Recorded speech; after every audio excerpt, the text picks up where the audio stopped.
The person who treated you the worst is probably the hardest one to forget. That's not a coincidence, that's psychology. You blocked their number, you deleted the photos, you told yourself you were done. And then at 2 a.m., there they are again, living in your head rent free. You know they weren't good for you, so why can't you stop thinking about them? There's actual science behind this, and once you understand it, you'll never see it the same way again. The first reason is called intermittent reinforcement, and it's the same psychological mechanism used in slot machines. When someone treats you well consistently, your brain gets used to it and stops reacting strongly. But when someone is unpredictable, kind one day, cold the next, your brain becomes obsessed with chasing the good moments. You're not addicted to the person, you're addicted to the uncertainty. Every time they were sweet to you after treating you badly, your brain released dopamine, the same chemical triggered by gambling. That's why the people who treated you the worst are often the hardest to forget. The inconsistency literally rewired your reward system. The second reason is something psychologists call the Zeigarnik effect. Your brain is wired to remember unfinished things more than completed ones. It's why you can't forget a song that cuts off before the chorus, or a conversation that ended without resolution. When a relationship ends badly, no closure, no explanation, no final answer, your brain treats it like an open loop, and it will keep bringing that person back to your thoughts, trying to close the loop, trying to make sense of what happened. You're not obsessing over them, you're obsessing over the unanswered question they left behind. The third reason is trauma bonding, and this one goes deep.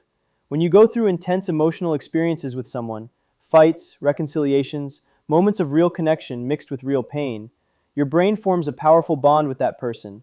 Not because the relationship was good, because it was intense. Intensity feels like love when you're in it. The highs feel higher because the lows were so low. Your nervous system associates that person with emotional arousal, and emotional arousal, whether positive or negative, is memorable. This is why people stay in relationships they know are bad, and why leaving doesn't automatically stop the thoughts. The fourth reason is one most people never consider: identity. When you're with someone for a long time, or even a short time with high intensity, they become part of how you see yourself. Your routines, your plans, your sense of who you are gets tangled up with them. When they're gone, it's not just them you lost, it's a version of yourself, the person you were with them, the future you imagined.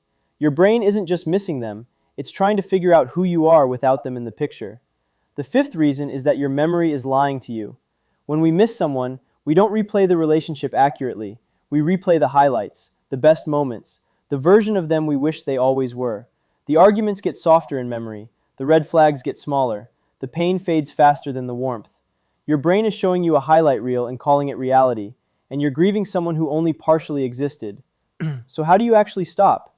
First, stop fighting the thoughts. The more you tell yourself not to think about them, the more your brain focuses on them. It's called the white bear phenomenon. Acknowledge the thought, then redirect.